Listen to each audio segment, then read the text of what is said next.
whether there are few sellers selling homogeneous or differentiated products. If they are selling homogeneous products, I told you they are called homogeneous oligopoly. If selling differentiated products, they are called differentiated or heterogeneous oligopoly. Then, oligopoly could be because of more capital investments, because they earn patent rights, they have control over the raw material, they have control over the capital, they have economies of scale. They merge, they acquire things. These are a few things which we discussed. Then we started discussing the models of oligopoly. We started with the we started with the duopoly models.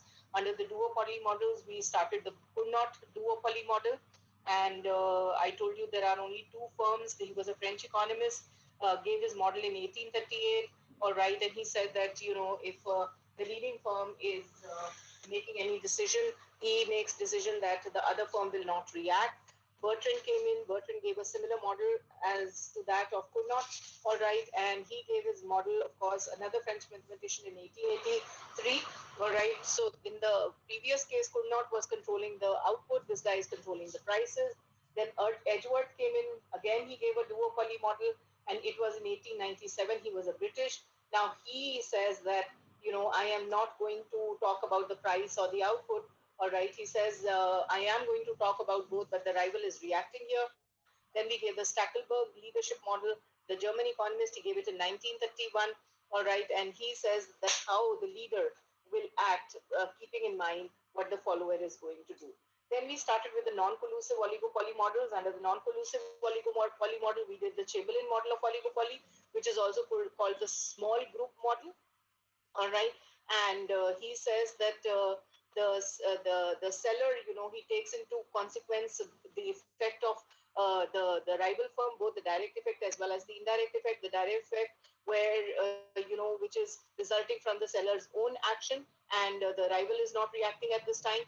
Indirect effect is where the rival is reacting and the seller is moving on the behalf of what the other guy is doing. Then we talked about the kink demand curve model, the Sweetsies model of oligopoly. I told you that here he's not dealing with the other people did not deal with the price and output determination. This guy is talking about this, and he says how from a more elastic to a less elastic demand curve, there is a kink, and then there is a discontinuous marginal revenue curve. And once the prices comes to get fixed in this, whether there is a change in the cost of production, whether there is a change in the demand, whether there is a change in anything, the prices do not change until and unless the marginal cost does not rise beyond the that part of the marginal revenue curve, the PJ portion, and of course when the marginal cost does not fall below the KQ portion. Until and unless that, we are not going to change the prices. We also discussed the buoyant market conditions as well. All right, and then of course we started with the collusive models of oligopoly, and I told you that collusive models where they form a collusion, where they form a cartel. All right, that kind of models we are talking about, where they are forming a group. All right, and they are not letting anybody to enter into that model. So the first model we are discussing under non-collusive are the cartel model, and under the cartel model we did the model which is called the joint profit maximization of the cartel. All right, here everybody is sharing the same amount of out of the total output which is decided by the industry, by the cartel itself. How much is going to be given to firm A, firm B, firm C, and what price they are going to sell. They're going to sell at the same price which is fixed by the cartel, and all of them are going to sell happily. Everybody is going to earn profits and this and that. This is what the cartel model is all about. Of course, we discussed the criticism and everything about it. Now we are going to start within the cartel model. We are going to start after the joint profit maximizing model. We are going to start with the non-price competition and market sharing by cartel. ना market sharing cartels बहुत common है, क्योंकि इस तरह की collision जो है वो एक अलाउ करती है फ्रीडम.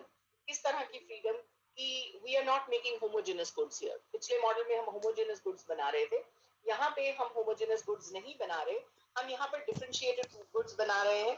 हम यहाँ पर एडवर्टाइजमेंट कर सकते हैं, यहाँ पे हम नॉन प्राइस कंपटीशन कर सकते हैं. तो यहाँ पर दो अलग अलग मेथड है मार्केट एलोकेशन के, जिसके मैंने आपको बताया है. एक होता है नॉन प्राइस कंपटीशन, एक के साथ एक फ्री, तेल के साथ चम्मच फ्री, सॉस के साथ कटोरी free, non price competition agreement. और दूसरा होता है quota system. Non price competition agreement जो है वो हमेशा लूज कार्टल्स में पाया जाता है. नॉन प्राइस कंपटीशन अग्रीमेंट जो है वो we basically see between the firm, जहां पे एक यूनिफॉर्म प्राइस फिक्स किया जाता है और हर फर्म को अलाउ किया जाता है कि वो अपना प्रोडक्ट जितना मर्जी चाहे बेच सकता है at the cartel price. Alright, he can sell any amount of goods. So यहाँ पे आउटपुट फिक्स नहीं है but price is fix by the cartel. इसको हम लूज कार्टल कहते हैं. एक ऑब्लिगेटरी कंडीशन ये है कि जो फर्म है वो अपना प्राइस नीचे नहीं करेगी. It will not bring down the price below the cartel price. Alright, cartel price जो है वही बार्गेन प्राइस है. ठीक है, जो लो कॉस्ट फर्म्स होती हैं वो हमेशा कहती है कि जी हमारा तो इतना खर्चा हो गया, हमारा तो ये हो गया, हम तो इतना एक्सपेक्ट भी नहीं कर सकते. Excuse me, I am expecting something, a call from my son's teacher.